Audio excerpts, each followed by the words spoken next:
Hey everyone, how's it going? I hope you're all doing great and following the 3 H's of the channel. In this video, I have crawler encounters for you, so I hope you enjoy these, and they are absolutely terrifying. So pull up a stump, and let's get into it. Thank you for watching. I've only told a few friends this in recent years, and none of them have an explanation. I genuinely don't believe in anything supernatural, but at this point, I'm willing to accept anything that can remotely explain it. So it was back during my junior year of high school. I was living in a small town in the southern US. My house was right next to a large wooded area. I would stay up late, talking to friends on Discord. Around 3 a.m., I decided to get ready to head off. I listened to music before bed on my PC. I start to feel randomly uneasy, like the feeling that you get when someone's watching you, but I'd never felt it before at that point. This uneasiness turns into fear, and I take off my headphones. There's dead silence inside and outside. Not even crickets are making noises. And then I hear this loud as hell knocking on the window that scares the hell out of me. This wasn't just a bang or two. It sounded like someone intentionally knocking. My desk is set up in front of this window, and the force of the knocking shakes my desk. I legit think that my window is going to shatter from this. After a short pause, there's another loud banging on the window. This makes my whole body go, nope. I lay in bed all night, refusing to go to sleep and refusing to look at the window. The next night, I'm terrified of going to sleep, but I still had school tomorrow. I decide to sleep, so hopefully I miss whatever the hell was causing that noise. I wake up at 3 a.m. from the banging. This time, it's happening on my other window, the one next to my bed. The banging doesn't stop this time. It slowly ramps up. It sounds like someone is actively trying to smash my window. I was about ready to shit my pants.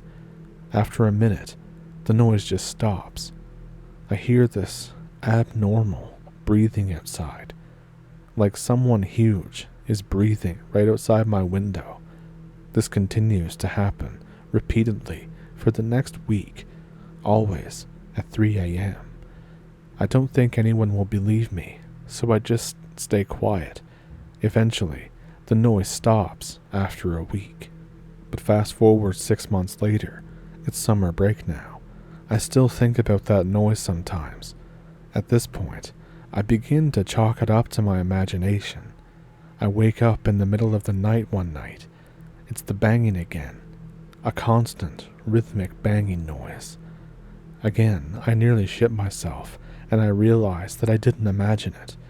I decide I need to stop being a wuss and see what's doing this. I wait for it to stop and go away as it does. When I think it's away from the window, I move the blinds to see outside. What I see in my backyard makes me nearly puke. It's a skinny white humanoid. It's crawling around on all fours with pure white eyes. It stops and quickly jerks its head to look at me. The thing looks like a demon. I quickly get the hell out of my room. I run into my living room and then into the kitchen. And then I see the thing again from the kitchen window, running across the backyard toward the woods. I barely slept for the next month. I never heard from it again after that. I'm back in my hometown for a few months, and I still lose sleep, still terrified that it'll show up again. This town has grown much bigger now since I left, and the woods have mostly been turned into suburbs. Has anyone else run into this thing?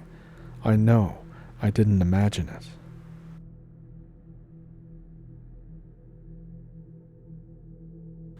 There is a thing that seems to harass me in my dreams since I first saw it in real life. Here's how it began. When I was 18 years old, I was living alone in an uncle's farm in Colorado. It's in the middle of nowhere, but at least I had internet. One night, I decided to take a cigarette outside and just look at the dark forest in front of the farmhouse. While going back home, I hear something weird, akin to wind bells, but I don't have any of those anywhere near this area or at all. I look back and I see this entity for the first time. It was tall, about 6'5" or 2 meters. It was white or semi-transparent, but it seemed to emit some kind of light. It was a humanoid form, but it was short in the arms and long legs. It emitted a weird sound that kind of sounded something like a whistle. I couldn't see if it levitated or walked, but it was approaching me, slowly. I basically turn tail and run. I go inside the house and lock everything up. I try to sleep that night, but I hear the whistle in the vents, and there's knocking on the windows. I tell my uncle. He laughs it off and ignores me. The same stuff happens again a few days later. I realize it happens at the same place and the exact same stuff. Eventually, I just leave the farm. Since I encountered that tall thing, every time I move to a new place or spend the night in somewhere else besides where I'm currently living at that moment, I will have a horrible nightmare, and this thing will be a bystander in the background. He had appeared sometimes, but it just seems to observe me from the outside where I'm living. It is especially terrifying, the fact that when this thing shows up in my nightmares, they seem to become more vivid and scary than when the thing is not there. This is the first encounter in my dreams. I went back to my home country for vacations before college. I was sleeping in my childhood house. I have a dream. I was outside of my house. I hear screaming. I enter my house. Inside of the house is exactly the same as my house, but the walls are as if they were made of blood and meat.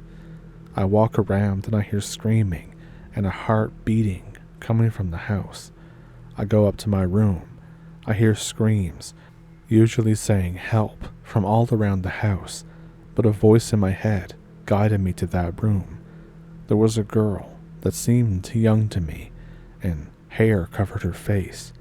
The voice in my head told me to run. I couldn't move, and the girl comes to me and tells me, "He knows you. You will not be able to escape, even if you wake up. He is here." I try to scream in the dream, but just air comes out of my mouth. This tall white crawler thing walks into the door of my room. This time, it had eyes and a big smile, and it seemed much less transparent. I wake up sweating, and the door of my room was open. I definitely recall shutting that door before sleeping. This was the first time that the creature appeared in my dreams. The second encounter. I was visiting my aunt's house in another state of my home country. She lives in a rural area, and it's a small town. I go to sleep. I wake up in the town of my aunt. It's night, and there's mist everywhere. I walk around and every house is destroyed. It's nighttime, but I can perfectly see due to a full moon in the dream. A dog with no skin and covered in blood appears in one of the streets and begins to chase me. I run and turn onto this one street. There's a mannequin in the street. There's no more barking from the dog. I go back slowly to get away from this weird mannequin. I step into something and dozens of mannequins then appear. All of them are covered in a dark liquid and pieces of them were broken. Again, I try to scream, but I can't. I hear that same whistle from the farm. That thing is there. I look around and I see his smile and his eyes behind one of the mannequins. I wake up sweating. Again, my door is fully open. I always close that door because the outside is this common area. I noticed that one of my chairs had been moved and it's in front of my bed. I couldn't go back to sleep that night. This leads me to the second encounter in real life. I was still in my aunt's town. I was enjoying my summer vacation. My aunt's town is famous for a lot of witch stories. I go with my friends to get some drinks and go back home pretty late. All of my friends live close to the place where we went to drink. It's almost 1 a.m. at this point. I ended up walking alone back home. An old lady walks up to me. She says, "You shouldn't be up this late." I mentioned that I was going home, and I said thank you for the advice. She laughs and then says, "I'm not talking about the violence. I'm talking about your friend. He visited you in your room the other night, didn't he?" I say, "Holy shit." She then says, "You discovered him, and he will not leave you. It doesn't matter where you go." The old lady laughs and leaves, walking away. I go faster to my aunt's house. I hear the same whistle before entering the house. I didn't want to look back. I knew that thing was there. I closed the door, and I tried to sleep that night. There were no nightmares then, but I could hear the knocking on my window. The third dream encounter. This was the end of the summer vacation. I go to college. I move into the dormitories. I finish moving in, and I'm tired, so I go to sleep. It happens again. I wake up in the dream in my dormitory. I go out to the main hall, and there's the same girl from the first time. She chases me, and I wake up. Confused, I go out again. The girl is again there in the hall. I realize that I'm still in the dream. I run again and wake up again, but I'm still in the dream. This loop repeats for what feels like days. In the last loop, I hear the whistle. I look at the window of my room in the dream. There it is, whistling and smiling at me. I wake up sweating. The room door is wide open. I'm not sure what he is trying to do to either annoy me or feed from my fear, but it seems like each time he appears in my dreams, my door will be open in real life. The fourth nightmare encounter. I finished my fall semester. I go back to my home country again. I sleep in my childhood house. I wake up in the dream. I'm in my room. I leave my room and walk around the house. Things begin to fall around like a poltergeist. I try to leave the house. The girl with the long hair appears and screams at me. I again try to leave the house from another exit. Outside the house, there's a hall. The hall is made of meat, like from the first dream. A meat creature appears and runs toward me. I close the door and leave the house by the garage exit. Outside is normal, and it's nighttime. I walk around, and I hear a sound that sounds kind of like clicking. Creatures start appearing and crawling from the houses around. These creatures are like a dog standing on 2 legs, covered in black feathers. Black bird beaks instead of heads like a raven. They chase me, and I'm able to run to my car and drive away. There's hundreds of those things following me. I hear a whistle. I look into my back mirror. That thing is smiling and looking at me. I wake up, and my door is once again wide open. Some of the stuff in the house is on the floor. Some stuff is moved around. And this brings me to the current one, the third real-life encounter. I was in my hometown. I was camping with some friends. I had to go out to pee. I go to some bushes. My friends are laughing by the campfire. I'm finishing up my business. And then the temperature drops drastically and suddenly. I hear the whistle and then the wind bells. I think, why? I look back. It's there. For some reason, I notice in real life that it does not have the smile that it has in the dreams, only a white head. I run toward my friends. Nobody believes me, but they still check, and they find absolutely nothing. I didn't sleep that night. I just stayed awake inside my tent. It's been a while now since anything has happened, and I hope that this is the end of it, but I still have a fear that it's just going to come back someday. I wish I could get rid of it.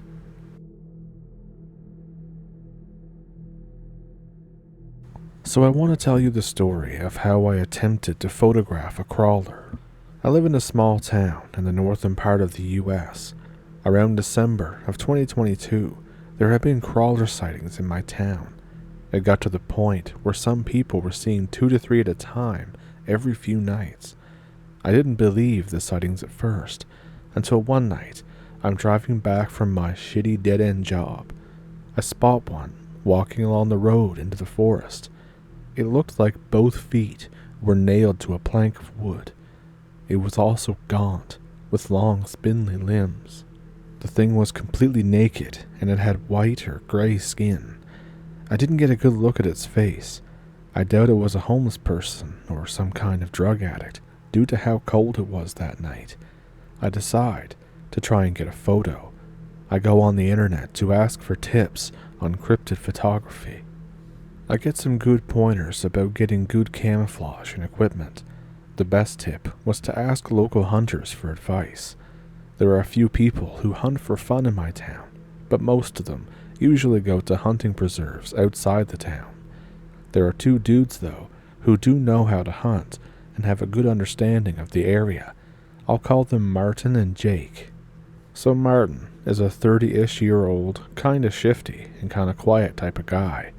He's moved to the area back in 2016 after getting in trouble with some of the law enforcement down south. He now spends most of his days walking aimlessly around the town when he's not drunk in his RV, that is. Jake is 63 years old, and he's lived in the town since before most of the roads were properly paved. His father used to take him hunting in the woods when he was a child. Both men know a lot about the area and agreed to help me get a few photos. They tell me that they want to wait for the storms to subside and the snow to melt a little. I decided that February 28th would be a nice date to shoot for. They agree, and during this time, they teach me useful stuff like how to avoid detection by fox walking and making camo out of dead foliage. Slowly, sightings of the crawlers dwindle, and by late January, there was only a few sightings every couple of weeks. The weather was also pretty bad, so we ended up moving the trip to somewhere around the 1st of March. The day of the trip comes around, and we head into the woods. Jake has his father's old Garand. Martin has an old beat-up Winchester shotgun. We hike in the woods, and for the first few hours, we're swapping stories and just chatting about life. Nothing bad happened that first night at all. That morning, though, we stumble across something odd. It was a wolf, or what was left of it, anyways. It stunk to high heaven, and its head and stomach were the only parts left. The rest of that day, we were much more alert and aware of our surroundings. There were no more fun stories after that. Martin wants to head back. It's still pretty cold, too, and the previous night had been pretty bad. We decide to cut the trip short by 2 days and just spend one more day out.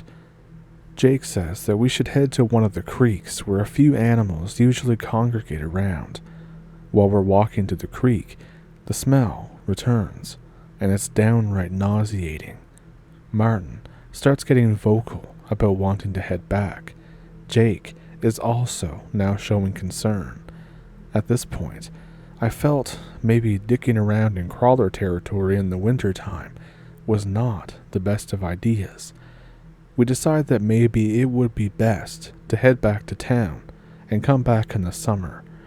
On the way back, Jake says that he knows a shortcut to get where the van is.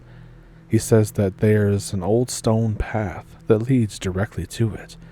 We follow, but something starts to really feel off. I notice my vision is beginning to do weird things. It feels off, like a tunnel. The best way I can describe it is like when an old camera also struggles to keep up with rapid movement, and everything feels glitched. Martin starts saying something about his feet burning. Jake is basically dead quiet the whole time. The sun is starting to head down, and we are nowhere near the van. I ask Jake if we can sit down and I tell him that my vision seems messed up. I don't know what's wrong. Jake doesn't respond. He just keeps walking forward. I ask if he's all right. There's no response. Martin asks Jake if something is wrong. There's no response again. My head feels like it's on fire at this point, and I just sit because I just want the pain to stop. Martin starts yelling at Jake, but Jake just keeps moving forward. Finally, Martin shoves Jake to the ground. Jake comes to. He asks what happened. He says that he doesn't know where we are or what's going on. My headache started to subside a little, but the sun was finally dipping below the horizon. Jake then asks again, "Where are we?" Martin is a little concerned. He asks Jake what he remembers. He says he remembered us heading to the creek, and then everything goes blank. We don't know what to do, and we start to panic. The sun goes down, and it's pitch black. This is the first time I realized how dark the night is without streetlights or cars. It was like staring at a wall of blackness. You could only see like 3 feet in front of you. It was also so cold that it felt like needles were being shoved into my face. I fumble through my bag and pull out a flashlight. While searching for a flashlight, I hear Martin as he tries his best to bring Jake up to speed. I find it, and before I can say anything, Martin goes quiet. Jake goes quiet too.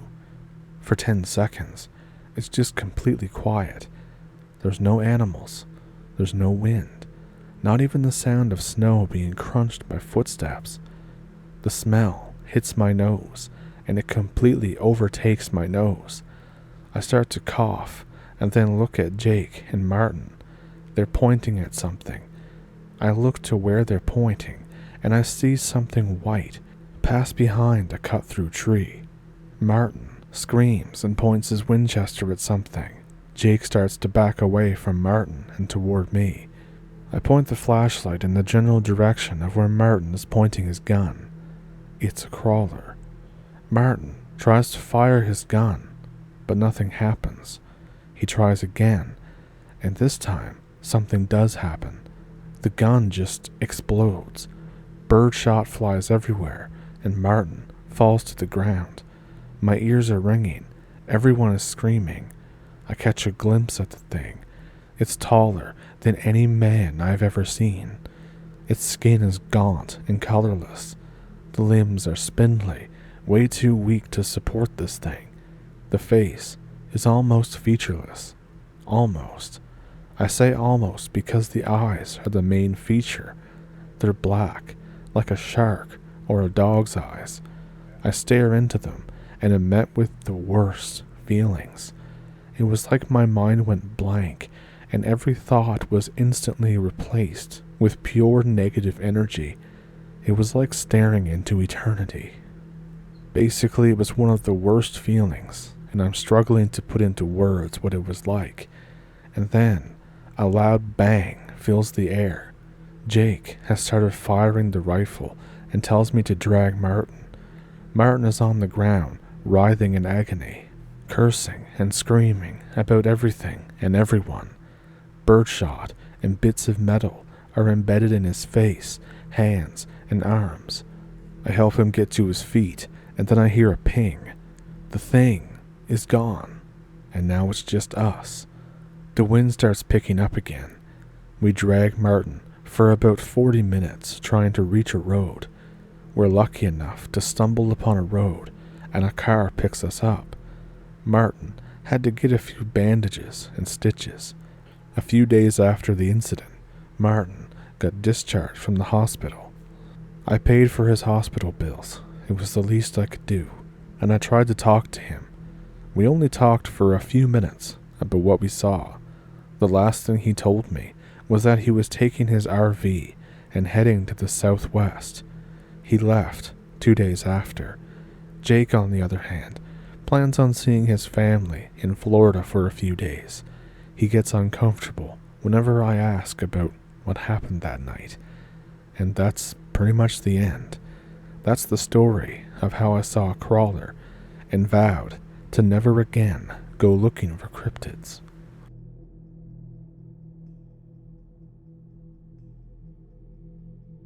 So those were all absolutely terrifying in my opinion. I think the last guy really needs to see a priest. It sounds like a demonic attachment to me, but I don't know. I hope to never experience something like that. But anyways, I hope you enjoyed this video, and if any of the encounters were especially scary to you, let me know which one it was down in the comments. If you have one of your own, as always, I have an email in the description. Also down there are links to a PayPal and a Patreon if you'd like to support the channel that way, or there's super thanks and memberships here on YouTube. And with all of that, I hope you enjoyed it. Like I said, I'm just repeating myself now. I hope you enjoyed it. I'm doing it again, and that you'll join me for the rest of the videos this week. I hope you enjoyed pulling up a stump, and I hope to see you on Friday for whatever that brings us. I hope you have a good week, and remember to stay happy, healthy, and hydrated. Thank you for pulling up a stump, and I'll see you Friday.